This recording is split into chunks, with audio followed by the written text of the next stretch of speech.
Voilà, je pense que tout le monde est là. Tel qu'annoncé. 63 ans après, qu'a fait l'élite congolaise en République démocratique du Congo? 63 ans, c'est l'âge de la maturité. 63 ans, c'est l'âge de la responsabilité. Nous allons essayer d'analyser avec des jeunes. Des jeunes, il y a d'autres qui vont nous rejoindre au cours de ces tranches spéciales Lipanda, spéciale indépendance. Durand Mwongo, bienvenue. Merci, monsieur. Vous êtes jeune, vous êtes Kabila Mbele, c'est ça? 2023, oui. 2023. Oui. Christophe Massala, UDPS. Bien sûr. Vous avez réussi. Merci. Durant les 4 ans de votre règne, vous avez réussi. Largement positif. Le bilan, vous savez que quand bien même nous avons trouvé les pays au 4e ciel. Et 4e ciel. Et ciel où on a enterré les pays, mais durant 4 ans. Vous avez enterré les pays alors que vous avez trouvé des pays avec la réserve que Joseph Kabila a laissée, avec une armée très structurée, professionnelle. Alors, vous avez enterré où? Bon, la réserve qu'on a fait chanter tout au long de son départ. Avec une stabilité bien maîtrisée. Monsieur Jean-David Kilolo, laissez-moi d'abord continuer mon fil d'idée.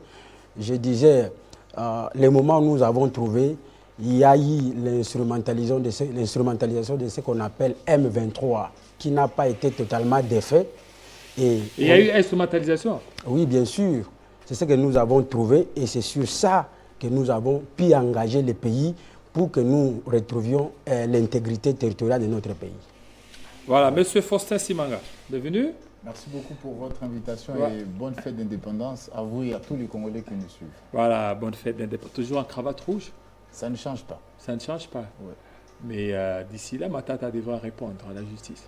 Vous savez, aujourd'hui, on est en train de fêter l'indépendance dans un esprit de paix et nous voudrions que nous puissions être sincères avec nous-mêmes et envers les Congolais. Que Matata Ponyo ne fait pas face à la justice, mais Matata Ponyo fait face à l'instrumentalisation de la justice en vue de pouvoir l'écarter des élections. Et je pense qu'aujourd'hui, vu que les esprits sont réceptifs à ce que nous allons dire aujourd'hui, ils vont comprendre que Matata Ponyo est juste victime de son ambition. Matata Ponyo, oui, son ambition de gouverner ces pays avec un leadership et une gouvernance de qualité. C'est pour ça que depuis 2 ans, il fait face à l'instrumentalisation de la justice. Donc Matata Ponyo est un candidat président de la République qui fait peur. C'est comme ça qu'aujourd'hui, il y a l'arsenal juridique torpillé pour pouvoir écarter un candidat des prochaines élections. Mais ils n'auront pas la peau de Matata parce que Matata est avec le peuple. Matata va gagner les élections en 2023. Voilà, Matata va gagner. Monsieur Durand Mwongo, je ne vous ai pas posé la question, je vous reviens. Vous, c'est Kabila Mbele 2023, c'est quoi? Kabila Mbele 2023 est une plateforme... Vous parlez comme ça ou c'est peut-être le micro? Je ne sais pas. Non, parlez. Oui. Donc, je disais, Kabila Mbele 2023 est une plateforme de soutien à Joseph Kabila, le président, pour les élections qui sont en train de venir. Donc pour vous, il faut que Kabila revienne? Il le faut. Il le faut? Il le faut, oui. Sur base de quoi? Sur base de quoi? Sur base de tout ce qui est en train de se passer. Le peuple ne vit plus comme il se doit. Il y a beaucoup de choses qui doivent changer et il doit nécessairement revenir. Voilà, 63 ans. Qu'a fait réellement l'élite congolaise? Nous commençons par vous, monsieur Faustin Simanga. Est-ce que vous êtes fier de l'élite congolaise après 63 ans? Si je dois interroger l'essence de l'indépendance et ce que nous pères de l'indépendance, parmi lesquels les plus emblématiques, Patrice Emery Lumumba. Si aujourd'hui il devait nous interroger pour nous dire qu'est-ce que vous avez fait du Congo, on a voulu combattre, nous avons voulu, là je parle de Lumumba, qui serait en train de se retourner dans sa tombe en ce moment, en regardant le Congo tel qu'il est aujourd'hui, il se dirait, qu'est-ce que vous avez fait du Congo? Aujourd'hui, si les Congolais, nous sommes sincères avec nous-mêmes et avec les Congolais qui nous suivent, qui vivent les conditions dans lesquelles le Congo se trouve aujourd'hui, nous devons dire, nous avons échoué. l'élite congolaise a échoué, le peuple congolais a échoué à pouvoir gouverner le pays de la plus bonne des manières. Oui, nous avons échoué. Échoué. Voilà, chacun, selon ce qui le concerne, devrait prendre la responsabilité partagée de dire que nous avons échoué. Aujourd'hui, les conditions dans lesquelles le pays est gouverné, depuis 1960 jusqu'à aujourd'hui, le pays est mal gouverné. Et il est encore beaucoup plus mal gouverné aujourd'hui. Aujourd'hui. Avec Félix Tshisekedi. Mal gouverné. Mais avec le macroéconomique, avec tout ce qui se passe, on sent qu'il y a cette volonté, et eux-mêmes le disent, votre co-débatteur l'a dit, que le pays va très bien, contrairement à l'ancien régime. Vous savez, si nous devons encore une fois être sincères, pour une fois, il ne faudrait pas se cantonner sur des postures politiques pour faire croire que les choses vont bien, pendant que nous savons tous qu'en sortant d'ici, pour ceux qui vont prendre le taxi coûte 1500 francs, pendant qu'hier, ça coûtait 500 francs. Le taxi dans un tronçon de magasin au centre-ville. Pour ceux qui vont prendre leur voiture, le carburant est cher. Donc, la vie est chère. Il faudrait qu'à un moment, nous puissions, dans un jour comme celui-là, ne pas avoir les postures politiciennes et politiques pour faire croire aux Congolais que tout va bien, pendant que tout le monde sait que le Congo est mal géré. C'est comme ça que nous, aujourd'hui, nous assumons la responsabilité de ce qui nous concerne. Ça veut dire que nous avons échoué en tant que Congolais, en tant qu'héritiers du combat de Patrice Emery Lumumba et tous les autres pères de l'indépendance. Nous avons échoué. Il faudrait qu'on puisse être d'abord sincère pour voir l'avenir avec le courage. Les pays ne se construisent pas avec les rêves, ne se construisent pas avec les promesses simplement, ne se construisent pas qu'avec les chapelets des bonnes intentions. Ça se construit avec le travail, avec un leadership et une gouvernance de qualité.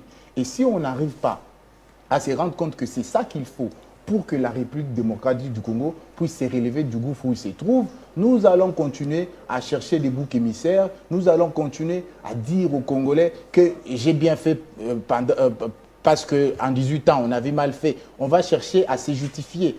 Les justifications ne sont plus possibles. Aujourd'hui, on est 30 juin, 63 ans d'indépendance. Nous devrons rompre avec les sigles de la mauvaise gouvernance, et cela est possible que si nous acceptons d'adopter l'attitude sincère de dire aux Congolais que nous avons échoué et se rendre compte que hier on critiquait ce qu'ils ont géré pendant 18 ans, aujourd'hui 4 ans, nous n'avons pas vu la différence causant, et on peut même dire que nous nous sommes enfoncés, et les Congolais peuvent constater avec moi l'échec du quinquennat actuel du président Félix-Antoine Tshisekedi Tshilombo.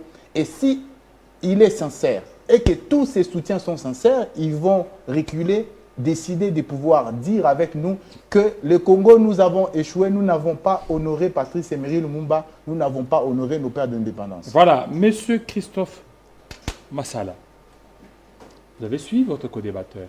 Évidemment. C'est vraiment, pour lui, c'est vraiment un échec pour l'élite congolaise. Il est parti de l'indépendance jusqu'à l'actuel régime où c'est l'échec.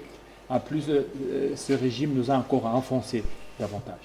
Monsieur Jean-David Kilolo, aujourd'hui, 63 ans après, je ne saurais pas commencer mon propos sans toutefois présenter les joyeuses fêtes au garant de l'unité nationale, le président de la République, Félix-Antoine Tshisekedi Tshilombo, et au chef de mon parti, le secrétaire général Augustin Kabouya, mais aussi mon territoire de Bagata où on a placé. Allez-y. On a placé.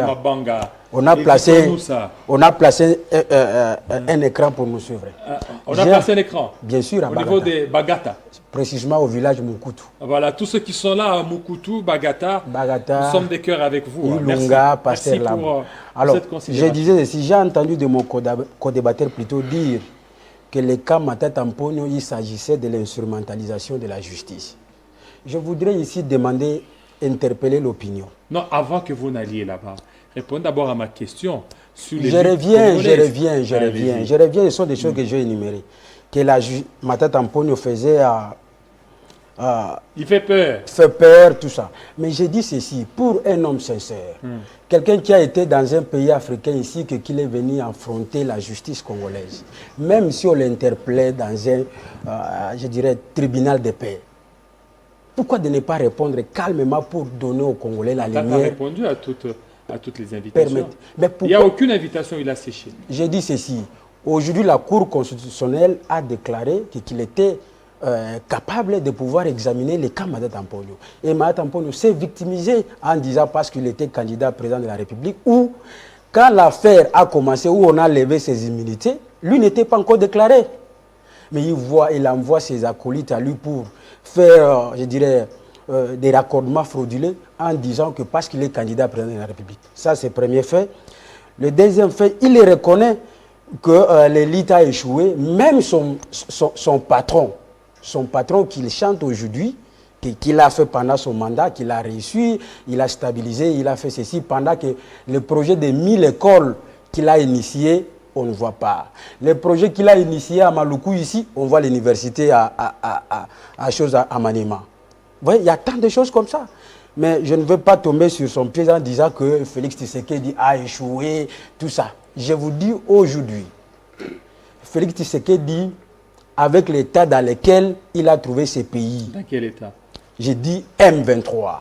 Parce que est-ce qu'il a trouvé M23 ou bien l'M23 ont ressurgi? L'M23, ça fait une année, c'est le 13 juin que l'M23 ont commencé. Quand il est arrivé, il n'a pas trouvé. Monsieur Jean-David Kilolo, les régimes passés vont nous faire chanter ici que le M23 a été défait en 2013. Mais je dis cela n'a pas été défait. Écoutez, entre vous, vous allez continuer parce que j'aimerais, entre vous et le président Félix Tshisekedi, qui maîtrise la situation. Le président Félix Tshisekedi lui-même a dit les M23 ont été défaits. Lui-même, le chef de l'État. Et si vous dites qu'il n'a pas été défait... Tout a respecté son opinion oui. Et aussi respecté la mienne. J'ai dit ceci, le M23 n'a pas été défait, c'est juste a été cantonné quelque part jusqu'à ce que quand il y a eu les records du président Félix à l'élection 2018... Les records. Oui, et on a fait instrumentaliser ces mouvements. Mais aujourd'hui, tout ce que vous décriez, la hausse de prix au marché, parce que toutes les recettes mobilisées au niveau interne vont au niveau de l'armée. Et là, les Congolais ne voient pas. Les Congolais veulent tout simplement, les chefs de l'État même reconnu dans son allocution hier, il a dit, les sociales aujourd'hui, je reconnais, les sociales aujourd'hui, tout ce que nous avons fait au niveau des paniers de la ménagère n'est pas ressenti. Mais qu'il a reconnu que c'est ça les chemins de bataille que nous sommes en train de travailler pour donner la satisfaction à la population. Mais pour l'unité nationale que vous disiez, 63 ans, je disais ceci. Les leaders religieux, politiques, sportifs, toutes tendances confondues, doivent s'impliquer pour qu'aujourd'hui... Est-ce que c'est une réussite 63 ans après? Je ne dis pas tout à fait une réussite. Parce que, pourquoi? Parce que Mobutu a réussi à maintenir l'unité nationale avec son dynamisme. Mais c'est après que Mobutu est parti, ceux qui sont succédés, nous avons vu les actes. Parce que quelqu'un pouvait déclarer ici que moi, je suis contre le tribalisme, je fais ce que j'ai fait, mais les actes ne correspondent pas à ce qu'il pose.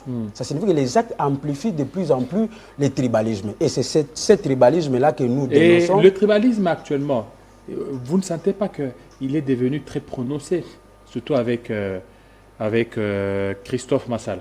Bon, le tribalisme est devenu très prononcé. Pourquoi? Parce que lorsque quelqu'un pose un acte de tribalisme et la personne qui fait amplifier, qui fait la promotion, ça commet aussi une infraction. Mais sous Kabila, il n'y avait pas de tel permettez, vous savez aujourd'hui... Parce que chaque fois, vous faites référence à Kabila, non, qui est devenu votre référence. J'ai dit ceci. Aujourd'hui, c'est quoi? Aujourd'hui, le vrai problème, c'est que tous ceux qui commettaient ces actes-là, qui connaissaient le mode opératoire, et ce sont eux qui sont devenus aujourd'hui donner des leçons. Mais si je peux te donner des exemples, vous voyez dans un cabinet ministériel, vous retrouvez là-bas qu'un ministre de telle tribu et son cabinet, c'est comme si l'expérience était tout simplement de cet espace. Et tout ça, c'est ce que nous avons décrié dans les régimes passés. Et même maintenant, les cas que vous venez d'évoquer est légion dans le gouvernement ici. Oui, maintenant, bon, je ne confirme pas, mais je dis ceci. Moi, une fois que je trouve... Donc vous êtes en train de vous accuser vous-même? Je ne m'accuse pas, je dis, une fois que je tombe dans ces cas, je serai premier à dénoncer. Mais voilà. Pour aujourd'hui, jusque-là, je n'ai jamais découvert un acte de tribalisme pendant notre mandat. Il n'y en a pas. Il n'y en a pas. D'accord. Parce que mon secrétaire général a eu même à dénoncer fermement la fois passée. Et bien qu'il y ait eu beaucoup d'interprétations, mais j'ai dit, chez nous, nous luttons contre le tribalisme. Voilà, vous luttez contre le tribalisme. Donc pour vous, ce n'est pas un échec. 63 ans après, tout est bien. J'ai dit 63 ans après, Mobutu a su maintenir l'unité nationale. Mais ceux qui ont succédé jusqu'à ce que... Laurent Désiré. J'ai dit très bien, je reconnais ici. Donc, à Mobutu. Ceux qui suivent, c'est l'échec. Je reconnais à Mobutu. Ceux qui suivent, il y a M. Laurent Désiré Kabila, Joseph Kabila et aussi Félix Tshisekedi. Non, j'ai dit ceci, je reconnais à Laurent Désiré, plutôt à Joseph Mobutu, et ce que l'actuel président Félix Antoine Tshisekedi Tshilombo est en train de recadrer, parce que nous avons trouvé ce pays. Voilà, merci. Quatrième étage de sous-sol. Je vous reviens. Monsieur Durand, Oui. Mwongo, Oui. une satisfaction ou un regret 63 ans après? Avant de me prononcer sur ce sujet, j'aimerais d'abord revenir sur ce que notre ami a dit par rapport au M23. J'aimerais le rappeler, avant de commencer, j'aimerais d'abord revenir en 2001, quand Joseph Kabila prend le pouvoir. Il y avait des armées étrangères ici. Sa première mission était de faire quoi? De chasser d'abord ces armées. On arrive en 2013, il n'y avait aucune armée qui était ici. Il n'y avait aucune guerre qui était ici. Et 2013 à 2019, il n'y avait aucune guerre, il n'y avait pas de M23, il n'y avait rien du tout. Le président aussi, le président Tshisekedi l'avait reconnu. Mais quand vous dites ici que le M23 existait depuis longtemps, je suis déçu quand vous dites cela. Alors, par rapport à ce qui est en train de se passer, par rapport aux 63 ans d'indépendance, je ne dirais pas totalement que c'est un échec parce que avant de quitter le pouvoir, le président Joseph Kabila a laissé le pays dans un envol. Il y avait d'abord l'armée qui occupait la 7e place en Afrique. Aujourd'hui, la place est perdue. Vous aviez beaucoup de choses sur le plan économique, beaucoup de choses qui ont été changées. Et le pays était déjà dans un envol. Malheureusement, quand vous arrivez au pouvoir, vous baissez le pays. En tout cas, je pense qu'avant de parler, avant de dire quelque chose, vous devez revenir dans l'histoire pour comment je dirais, pour vous informer. Voilà. Donc, aujourd'hui, 63 ans après, le pays... Bon, je vais parler d'abord de ce qui... Je viens de parler de ce qui s'est passé. Mais quand le pays, quand vous arrivez au pouvoir, le pays descend, aujourd'hui, nous avons quoi? Aujourd'hui, nous avons plus de 6 armées sur les territoires congolais. Aujourd'hui, nous avons l'armée ougandaise, qui est là depuis 2 ans, dans les territoires congolais. Tous les fondamentaux de la sécurité perdus.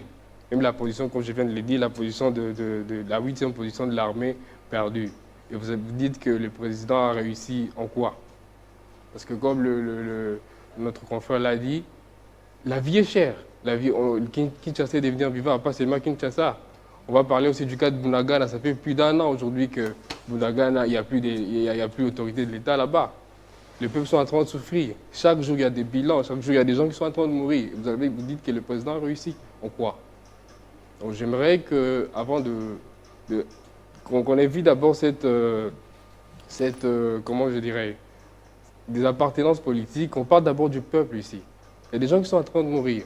Il y a des camps de déplacés à l'Est qui sont remplis de gens, qui sont en train de mourir de faim, qui sont en train de mourir, ils n'ont pas de toilettes, ils n'ont pas d'eau potable. Et vous dites que le président a réussi? Je ne pense pas. Alors maintenant, 63 ans, Oui. par rapport à l'élite congolaise, c'est une satisfaction? Je ne dirais pas aussi que c'est une satisfaction, mais je pense que le pays connaissait déjà un envol. C'est comme je viens de l'évoquer ici. Le pays connaissait déjà un envol. C'est vrai que quand le président Joseph Kabila arrive au pouvoir, il y avait beaucoup de choses. Il fallait établir une constitution. Il fallait beaucoup de choses. Et avant de laisser le pouvoir, il laisse déjà le pays dans un envol. Et quand vous dites que le président n'en a rien laissé, moi je vais vous dire que le président a laissé beaucoup de choses. Le président Joseph Kabila vous laisse de l'argent. Il vous laisse le code minier, qui aujourd'hui nous sentons que l'argent est en train d'entrer parce qu'il y a un code minier qui est en train de fonctionner. Il y a beaucoup de choses, il y a le code des assurances. Il y a beaucoup de choses que le président vous laisse, mais aujourd'hui, cet argent va où? On nous parle de budget, on nous parle de beaucoup d'argent, je ne sais pas tout ça, mais ça va où précisément? Parce qu'on ne sent pas ce qui est en train de se passer, on ne sent pas cet argent sur le marché congolais. Voilà. Monsieur M. Fiston Simanga, 63 ans après, nous voulons quand même aller étape par étape. Prenons d'abord, parce qu'on va aller secteur par secteur, on va prendre 2 ou 3 secteurs importants, sous le plan économique. Parce que sur le plan économique, votre ami vous a indexé. Il dit, si vous dites que c'était un échec, c'est que même Matata Ponyo, tout ce qu'il a fait d'économie, c'est aussi un échec. Alors que vous aviez vanté les cadres macroéconomiques, vous avez vanté la stabilité de taux de dollar. Vous avez vanté beaucoup de choses sur le plan économique, mais 63 ans après, on n'arrive pas certainement à se retrouver. Vous n'avez qu'à voir, l'économie congolaise est détenue par les étrangers, les banques n'en parlent même pas, ce sont les Kenyans et les autres. 63 ans, économiquement, où est-ce qu'on en est? Mais vous savez, comme je l'ai dit dans mon propos d'introduction, la réponse que nous devons donner à 60 ans d'indépendance, ce ne sont pas des justifications. Sur ces plateaux aujourd'hui, je vais faire trêve de réponse à ce qu'on va appeler débat. Nous sommes venus sur ces plateaux pour analyser notre pays 63 ans après. Vous comprenez? Chacun, selon sa responsabilité, a la part de l'échec ou des réussites de tout ce que nous avons pu obtenir pendant 63 ans. Ça veut dire que le président Mobutu, on peut même reculer un tout petit peu, hein, Kasavubu, Mobutu, Kabila Mouzé, Kabila Joseph, Tshisekedi, chacun pour ce qui le concerne, il a la responsabilité. Et quand on cite les présidents, on citerait aussi les intellectuels qui sont proches de tous ces présidents-là. Les conseillers qui sont proches de tous ces présidents-là. On a la responsabilité. Quand je dis que nous avons échoué, c'est justement parce que nous avons une grande vision pour ces pays. Pour les personnes qui veulent que le Congo puisse titiller les puissances mondiales en termes d'économie, en termes de performance, vont constater qu'on a échoué parce que jusqu'ici, nous n'avons pas pu obtenir des résultats qui vont nous donner du respect dans le monde. Aujourd'hui, le peuple congolais est méprisé partout dans le monde. Le peuple congolais n'est pas respecté. Les passeports congolais, quand vous partez avec... J'ai eu à faire cette expérience-là en Éthiopie. Si vous arrivez en Éthiopie et qu'on check votre passeport, on le passe plus de 3 fois parce que c'est un passeport congolais. Vous comprenez? C'est l'identité nationale qui est remise en question parce qu'on s'est dit, bon, si ça passe directement, on se demande pourquoi les passeports arrivent à lire aussi bien. C'est un passeport congolais, on doit les vérifier, on vérifie par les méthodes analogiques, on fait tout parce qu'on n'a pas confiance à l'homme congolais et au système congolais. Et ça, c'est de fait, et tous les Congolais qui voyagent dans le monde peuvent le constater. C'est ça qu'on dit qu'on a échoué, pas parce qu'on veut faire du tape à l'œil. Il ne faudrait pas avoir un discours pour nous satisfaire de la peinture pendant qu'on sait que les murs sont fissurés. Non. On sait que les murs du Congo sont fissurés, mais il ne faut pas mettre de la peinture. Il faut faire des réformes courageuses mais douloureuses. Pourquoi? Parce que nous devons construire les pays sur base des fondements solides, les leaderships de qualité, qui voudraient qu'aujourd'hui, quand un Congolais traverse le monde entier, on constate qu'il y a le respect. Mais est-ce qu'aujourd'hui on nous respecte? Non. Nous devons faire trêve de nos partisaneries politiques. Dire que, par exemple, dans le secteur de la justice, Matata Ponyo ne fait pas face à l'instrumentalisation de la justice, il devait répondre, moi je vais faire trêve de ça parce que nous avons fait plusieurs émissions pour expliquer comment Matata Ponyo est acculé par la justice pour l'écarter des élections. Aujourd'hui, nous parlons Congo, aujourd'hui nous faisons trêve de tout ça parce que les Congolais doivent nous écouter parler de la vision. Et cette vision-là, aujourd'hui, que nous avons d'un Congo grand, d'un Congo prospère, ne va pas venir avec les justifications, ne va pas venir avec les faux fuyants. Ce Congo-là va venir avec une volonté d'établir un leadership et une gouvernance de qualité. Vous nous avez posé la question du secteur économique. Les Congolais, en 1960, vivaient mieux qu'aujourd'hui. En 1960, l'économie était à un niveau où il n'est pas aujourd'hui. L'économie est florissante. Voilà. Et ça veut dire que si nous avons voulu l'indépendance avec nos pères de l'indépendance, les justifications par rapport à cette époque-là pourraient être comprises aujourd'hui. Les pères d'indépendance ont souffert. Nos grands-parents, nos parents ont souffert dans des conditions que nous, aujourd'hui, nous n'avons pas. Les mains coupées. Tout ça, nous ne pouvons pas dire qu'après avoir réclamé et voulu l'indépendance dans ces conditions-là, que ce que le peuple congolais a fait de 1960 jusqu'à aujourd'hui est satisfaisant. Non. Aujourd'hui, 30 juin, je ne dirais pas que c'est satisfaisant parce que nous avons la volonté de voir le Congo ne pas être dans ces conditions où nous sommes. Nous ne pouvons pas nous contenter de nous dire aujourd'hui que nous avons construit autant d'écoles, nous avons construit autant de... Ceci parce que quand on regarde le Congo dans son grand ensemble, nous ne sommes pas satisfaits. Et si on a une grande vision pour ces pays, nous allons admettre avec nous aujourd'hui, et tous les Congolais sont d'accord, que les pays dans des conditions compliquées. L'économie est par terre, quasiment. On nous avait promis par le pouvoir actuel beaucoup de choses. Et je ne veux pas aller aujourd'hui sur ces schémas-là, parce que nous allons répéter et répéter le débat et les dialogues de sourds, parce que nous allons vouloir camper sur nos positions politiques. Nous interrogeons avec sincérité, et les Congolais sont d'accord avec moi, que 63 ans après, l'élite congolaise et tous les Congolais, chacun de nous a échoué. Et si nous regardons nos parcelles au coin de nos avenues, quand on n'a pas la capacité de balayer, si l'État ne vient pas, nous avons échoué. Si on voit sur les avenues, on prend les bouteilles d'eau, on boit et on jette par terre, nous avons échoué. Si nous regardons, on entre dans l'état Cibus en se précipitant, nous avons échoué. Chacun pour ce qui le concerne, à tous les niveaux, nous avons échoué. Nous devons aujourd'hui nous dire la vérité en tant que Congolais, parce que nous avons écouté beaucoup de choses. Quand je viendrai au pouvoir, je vais faire ceci. Quand je viendrai au pouvoir, je vais faire cela. Nous devons avoir la sincérité de reconnaître que le peuple congolais ne nous suit plus, parce que nous avons échoué, déficit du leadership et de gouvernance de qualité. Voilà, monsieur Christophe Massala, votre co-débatteur a parlé que l'économie est par terre, l'élite congolaise a échoué. Et sur le plan économique, il a parlé les billets d'avion. On nous a tant chanté ici, mais actuellement, les billets d'avion, ce n'est pas le montant qui a été dit. Et aujourd'hui, la situation économique est vraiment précaire. Alors, votre réaction par rapport à ça? Oui, 63 ans après. Oui, monsieur Jean-David Kilolo. Je vais d'abord commencer par un recadrage parce que j'ai fait face à des co-débatteurs qui... Co-débatteur. Oui, bien sûr. Allez-y, Donc, allez-y. Ici, le problème, c'est quoi? C'est que on ne s'attaque pas trop. Hein? C'est-à-dire qu'on parle d'abord de l'élite congolaise. Bien sûr. Bien sûr. Puis, il y aura un moment où... bien sûr, je reviens parce que ça risque... Les Congolais risquent de prendre... Par rapport à vos... Les Congolais risquent de prendre... vos appartenances les Congolais risquent de prendre comme tel, notre ami a déclaré, que où va l'argent que Joseph Kabila a laissé pendant son départ. Je disais ceci. Évaluer les budgets alloués à l'armée depuis que Kabila était là et maintenant. L'effort de guerre, évaluer les montants, vous allez comprendre que c'est le jour et la nuit. Et qu'est-ce que l'armée a fait? Sous Kabila, l'M23 a été défait. Et ici, quelle guerre avez-vous gagné? Je dis ceci, l'État a son obligation, comme le veut la loi, les garants de la nation, fait que donner les moyens possibles à l'armée qui de ses attributions régaliennes pour qu'aujourd'hui nous mène un combat pour ce que nous regagnions notre intégrité territoriale.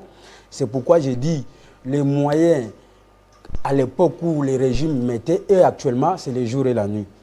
La gratuité de l'enseignement, vous n'allez pas contredire ici que votre fils, votre petit frère étudie gratuitement à l'école primaire. C'est là où vont les moyens que tu demandes. J'ai entendu encore mon co-débatteur dire qu'on sait que les murs sont fissurés. J'ai dit ceci, le président de la République l'a reconnu que les murs sont fissurés à partir du moment où nous avons pris le pouvoir. Mais nous sommes dans le processus de réparation. Des murs. Des murs qui ont été fissurés par... Et de repeindre. Je dis la réparation, ça veut dire que nous sommes en train de prendre... Je prends l'exemple de l'économie où vous avez posé la question. Notre économie est tenue à 80% par les expatriés et aussi le régime passé. Le régime passé? Oui, bien sûr. Détient l'économie? Bien sûr. Comment ça? Parce qu'ils n'ont pas voulu renforcer nos entreprises dans ce secteur-là, mais ils ont voulu créer les privés. Et aujourd'hui, si vous dites aujourd'hui, nous devons baisser le taux d'échange, par exemple, et que si égal, refusé, ne trouvait pas son compte, l'État va perdre et les Congolais vont mourir de faim. Vous voyez, c'est là où que je dis que nous, ce que nous subissons aujourd'hui, accordons-nous un peu de temps, rassurons-nous le deuxième mandat que nous sommes en train de rechercher pour que demain, ce que nous sommes en train de revendiquer aujourd'hui, vous allez voir que le président de la République va remettre avec tout, même à Tampone aujourd'hui, parce que vous l'avez dit, Il a dit que si on les nommait aujourd'hui, il viendra. Ça, c'est pas moi qui ai dit. Moi, j'ai pas dit ça. Non, non, j'ai suivi dans une vidéo. Si on le nommait aujourd'hui, il est prêt à servir. Mais vous ne voyez pas que ça, c'est hors contexte par rapport à ce qu'il disait? Est-ce qu'il disait qu'il n'a pas demandé d'emploi? Il répondait à une des questions. Les politiciens d'habitude ne demandent pas. Il le dit souvent comme ça. Souvent comme ça. Vous croyez que lui est en train de miser la galerie, mais au moins, il a déjà parlé. C'est pourquoi j'ai dit, en tout cas, ce que nous voyons aujourd'hui, c'est l'échec de ceux qui nous ont succédé. Donc voilà ce que je peux vous dire. Voilà. L'échec de ceux qui vous ont succédé.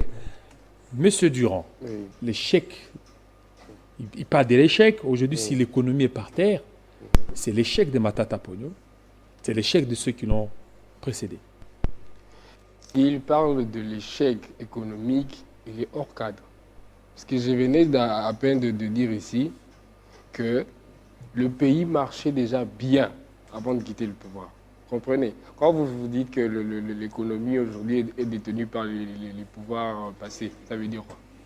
Vous avez des preuves qui est telle... Il parle d'égal, non? Il parle d'égal. Selon lui, il parle d'égal. Si aujourd'hui...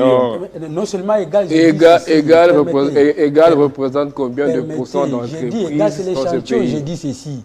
Ça signifie que les domaines où l'État doit s'impliquer pour qu'aujourd'hui les paniers de la ménagère se retrouvent, ce sont dans les secteurs, ce sont les privés majoritaires, ce sont les classiques de régime passés.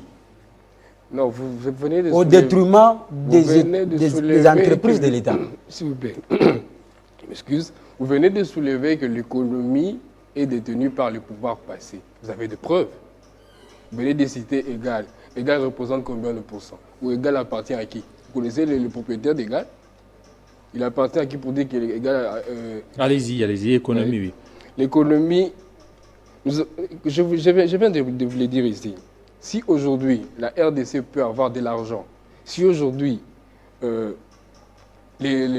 budget est en train de monter, c'est grâce aux réformes du passé, c'est grâce aux réformes du régime passé. Vous avez un code minier, vous avez un code forestier, vous avez un code des assurances, vous avez un code des investissements, c'est la loi de sous-traitance. Tout ça, c'est ce qui vous donne de l'argent aujourd'hui. C'est un effort. Ce sont des efforts qui ont été faits par le régime passé. Donc vous entrez dans un pays, vous entrez sur un pouvoir où tout vous a déjà été donné. C'est à vous maintenant de prendre, c'est à vous maintenant de reconstruire. Et vous dites que vous avez besoin d'un deuxième mandat pour reconstruire. Mais pendant ces premiers mandats, vous avez fait quoi? Vous avez dit au peuple que vous avez fait quoi? Vous avez fait quoi? Donc sur le plan économique, tout a été fait. Tout a été sur un matelas. Et vous avez parlé de la loi sur... sur le code minier. Le code minier. Le code forestier. Le code des assurances. Le code des investissements. Tout ça. La sous-traitance. La sous-traitance également. Tout ça. Et donc aujourd'hui, ils sont juste venus dormir sur ce matelas qui a été dressé. Ils ont trouvé le pays. Vous avez trouvé un budget. Vous avez trouvé dans les caisses de l'État combien d'argent? L'argent qui a été dilapidé 6 mois plus tard. Cet argent est parti où? Vous voyez? Et quand vous dites que l'économie est détenue, c'est plus fort, c'est très fort. Si vous avez des preuves, venez me le montrer ici que, OK, telle entreprise, vous avez évoqué les secteurs privés, telle entreprise appartient à telle, et voilà, parce que ça appartient à telle, il fait du régime passé, donc l'économie est détenue par le régime passé.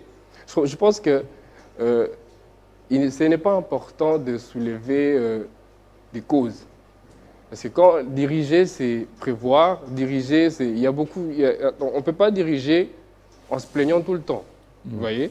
Parce qu'il y a beaucoup de choses. Vous avez eu de l'argent, vous avez de l'argent, mais qu'est-ce que vous faites de cet argent?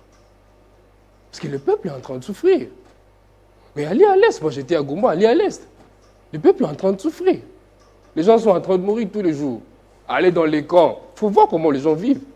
Le peuple est en train de souffrir, mais... Vous le dites à longueur de journée, vous êtes en train de travailler, vous voulez un deuxième mandat, vous allez dire au peuple que vous avez fait quoi? Vous parlez de la gratuité de l'enseignement. Il n'a pas commencé dans ce régime, il a commencé dans le régime passé. On va toujours le dire. Oui, et là, je ne sais pas comment vous allez trouver ça, mais la gratuité de l'enseignement n'a pas commencé dans ce régime, monsieur. Par rapport à... je peux soulever peut-être le point de la sécurité. 1 an que l'État est absent dans un territoire.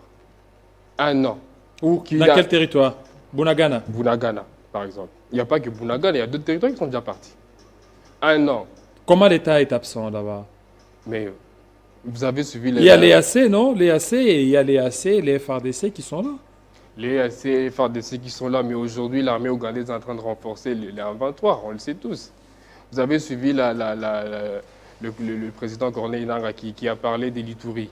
Qu'est-ce qui se passe là-bas? Comment l'État est en train de survivre comment? Non, il y a des choses qu'on ne peut pas se cacher. Quand vous allez vous demander un deuxième mandat, vous allez dire quoi au peuple? Que vous avez fait quoi pour qu'il vous donne un deuxième mandat? Rien du tout. Alors maintenant l'économie durant 63 ans. Quel diagnostic faites-vous de l'économie congolaise? Bon, l'économie, moi je vais revenir à mon confrère. L'économie a marché pendant un temps. Vous voyez? L'économie a marché surtout pendant la première et la deuxième République. Mais arrivé à la troisième République, l'État congolais, ça fait plus de 2 décennies que les guerres menacent le pays. À chaque fois que les réformes doivent se faire au niveau économique, à chaque fois qu'on doit faire quelque chose, on devait soutenir d'abord l'armée pour finir la guerre. Et c'est ce qu'on a fait. De 2013 à 2019, il n'y avait aucune guerre. Voilà pourquoi le pays a connu un envol. Donc économiquement par là, je rejoins mon refrain en disant que oui, nous avions une stabilité, mais qui est en train de se rabaisser. Vous êtes d'accord avec moi que dès là où vous venez, vous avez pris un transport, je ne sais pas, vous avez fait quelque chose, vous savez qu'est-ce que vous avez payé aujourd'hui. Voilà. Alors, on a parlé de l'économie. De cette façon, on va parler de l'indépendance. Vous allez parler, hein, vous allez réagir. Donc, écrivez toutes les réactions.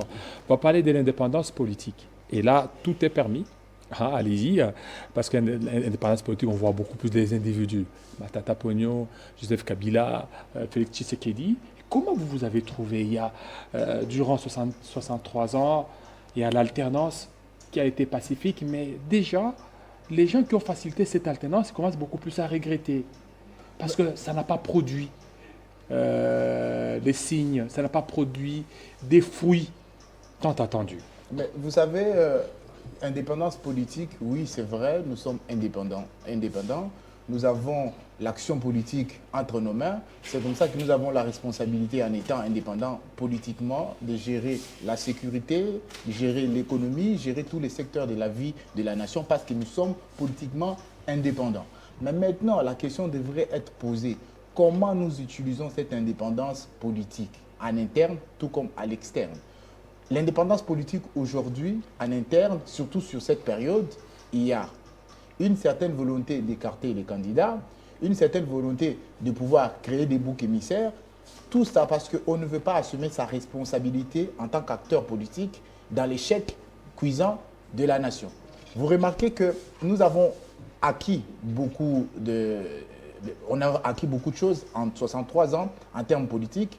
Nous avons permis à ce que, quand je dis nous, c'est tous les Congolais, nous avons permis à ce qu'il y ait dans ces pays une troisième république. Une vraie troisième république, comme on disait tout à l'heure, ça veut dire qu'une constitution votée par les Congolais. Ça, c'est un acquis dans les 63 ans. C'est parmi les faits politiques remarquables de tous les 63 ans. Parce que nous avons pu avoir une constitution, nous avons pu avoir une forme d'organisation de la République, de l'État, et on peut même parler de la troisième République parce qu'il y a une certaine traçabilité dans la gestion, une certaine traçabilité des institutions politiques. Nous avons l'armée, nous avons le pouvoir judiciaire qui est organisé selon une constitution votée par les Congolais dans son camp ensemble, parce que les Congolais n'ont pas oublié que nous avons voté par référendum l'actuelle constitution qui a été plus de 20 fois violée pendant les 4 ans. 20 fois violée? Ah, plus. Oh. Et je pense que je n'ai même pas le bon compte. Ça doit être beaucoup plus. Vous comprenez? Cette constitution a été violée pendant cette période et le bilan est négatif sur la gestion de cet acquis-là.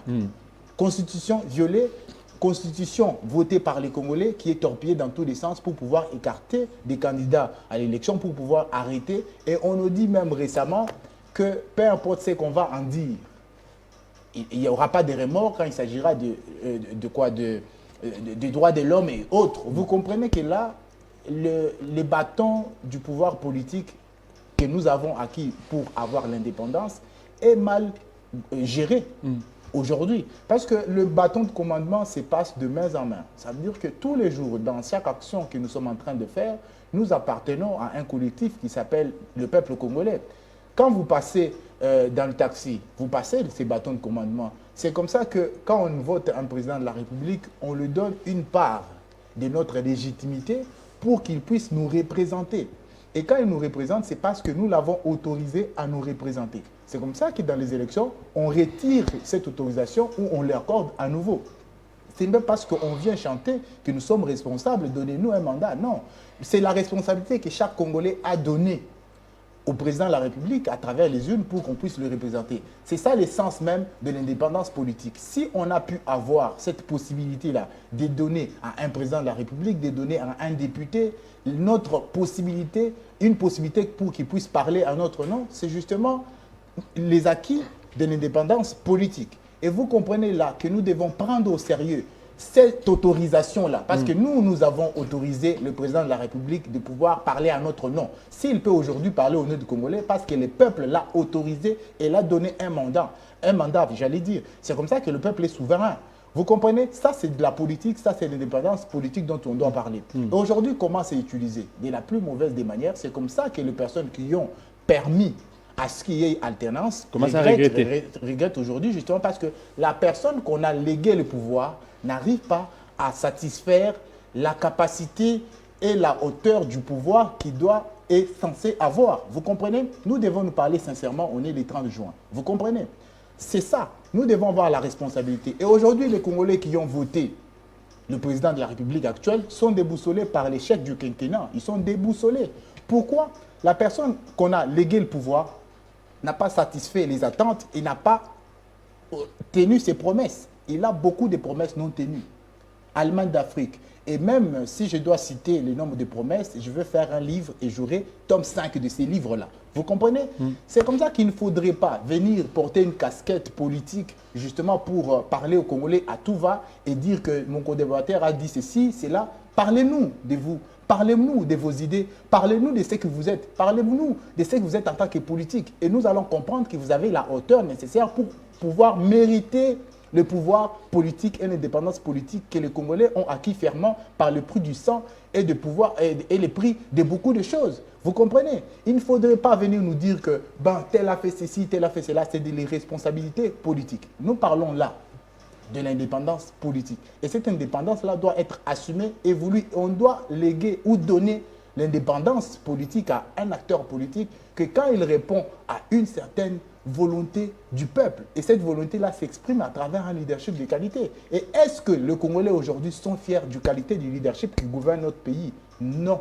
Et c'est comme ça que le peuple congolais a le rendez-vous avec l'histoire.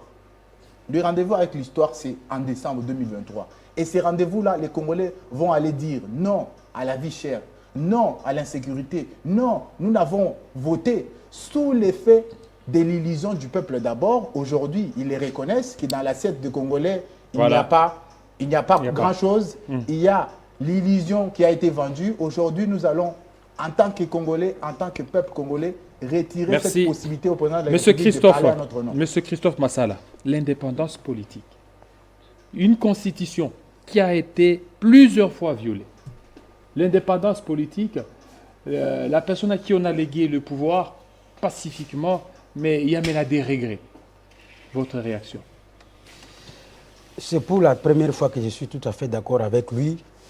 Pour l'indépendance politique, nous, le peuple, nous avons mis en place une constitution. Mais de ce qu'il relève, qui a été plusieurs fois violée, mais il ignore que pendant que son chef était au gouvernement, il a violé cette constitution. J'ai dit, je suis incapable de pouvoir même comptabiliser. Mais parce qu'il n'y a pas à comptabiliser, justement. Non, vous êtes incapable de comptabiliser. Permettez, vous avez vu dans ces rien. pays des commissaires, quoi on appelait, spécial, généraux, c'est quoi? Le gouverneur. C'est sur base de quel article? Non, mais il faut avoir des précisions. Permettez, les commissaires spéciaux qui ont été nommés dans les régimes passés. Donc là, il y a une violation. Violation flagrante. Est-ce que ça, c'est sous Matata? C'est pas sous Matata? Oui, bien sûr. C'est en 2016. Matata, c'est en 2000, là, il était encore là. Il était déjà parti. Il était encore là. Questionné, vérifié. Il était là. c'est Matata Ponyo, Premier ministre. Les Congolais sont aujourd'hui satisfaits par rapport à la personne à qui ils ont légué le pouvoir. Je te dis ceci, je te donne un exemple. Nous, ici, bon, je dois quand même justifier pourquoi. Parce que nous, on nous accuse. Allez-y, allez-y. Vous allez, ceux qui ont milité à cette armée aujourd'hui, nous parlons de l'intégrité territoriale. Ce qu'on appelle les ayants droit. Touché à l'époque 30 000 francs congolais sous Matata Ponyo. Mais aujourd'hui, les militaires, 30 000 francs. 30 000 francs congolais. Bravo les populistes. Il y a même 15 000 francs. J'ai dit ça sous le contrôle des ayants droit militaires. 30 000. 30 000 francs sous Matata. Mais aujourd'hui, ils sont des mêmes droits qu'un militaire actif. Combien? Ils touchent combien? Ça dépend des grades. Ça dépend des grades de votre... Donc, sous Matata, ça ne dépendait pas des grades. Tout le monde touchait 30 000 francs. Mais actuellement, ça dépend des grades. Au même titre qu'un militaire actif. J'ai dit sous contrôle des militaires. Voilà, au minimum combien? Au minimum, bon, c'est 250 000 francs congolais. 250 000 francs. Voilà. Et 100 dollars. 100 dollars. Maintenant, parler de lui et parler de Félix aujourd'hui, qui les Congolais peuvent regretter? Il s'agit de Matata Ponyo. Pourquoi? Parce qu'aujourd'hui, qu'est-ce qu'il va donner encore de nouveau? Parce qu'il était là. On lui a donné tous les premiers ministres qui a eu à assumer un mandat le plus long. En RDC. À la République démocratique du Congo. Qu'est-ce qu'il pouvait donner de nouveau? Où a été ce leadership qu'il vante aujourd'hui, matin, midi, soir? Non, je crois que c'est des scénarios. Vous connaissez, vous savez, lui, son problème, je vous ai toujours dit ici, lui veut tout simplement défier le peuple congolais de pouvoir répondre à la gestion du projet Bukanga Lonzo. C'est là son problème, victimiser, amplifier la campagne parce que je suis candidat pour la République. Mais tu peux déclarer, mais la CENI estime avoir les conditions dans lesquelles la loi dit tu n'es pas maintenu. Jusque-là, il n'y a aucun jugement. Non, je donne un exemple. J'ai dit... donc, maintenant, vous espérez à la CENI? Je n'espère pas la CENI. La CENI est une institution indépendante et aussi appui à la démocratie plutôt. C'est pourquoi je disais, les Congolais aujourd'hui sont fiers de Félix-Antoine Tshisekedi Tshilombo et mon ami doit faire tout ça. L'indépendance politique, pour nous, 63 ans après, j'ai dit, à partir de le coup d'État de Laurent Désiré Kabila, bien qu'on était sous l'indépendance, mais ça ne justifiait pas parce que pour nous, on était toujours téléguidés. Si, mais par l'Occident. Par quel mécanisme Joseph Kabila est venu se retrouver au pouvoir? Il était où? Comment il est sorti? Mais si on pouvait parler de l'indépendance politique, c'est pendant son exercice, seulement la Constitution et en 2018 où les Congolais ont voté massivement le président de la République. C'est là où nous avons joui de notre indépendance politique. Ils ont voté pour le président? Félix-Antoine Tshisekedi Tshilombo. Mais F. Bazaïba remet ça en doute. F. Bazaïba, en tout cas, je me réserve le droit de pouvoir parler d'elle parce que... Mais elle a dit la vérité. Elle a dit la vérité, mais c'est le contraire. Quand il tient des propos, comme quand il fait ses discours, à qui il reconnaît comme président de la République. Non, il dit, s'il suit Tshisekedi, ce n'est pas patriotisme, pas l'amour de la patrie, mais pas parce qu'il a gagné les élections. Donc on dit tout, c'est contradictoire. Est-ce que lui pouvait nous démontrer, Bazaïba c'était un éminent avocat, s'il déclare, ça veut dire qu'elle détienne des preuves qui démontrent à ce que le président de la République n'était pas voté. Et ça aussi, c'est pour peut-être créer sa mort politique.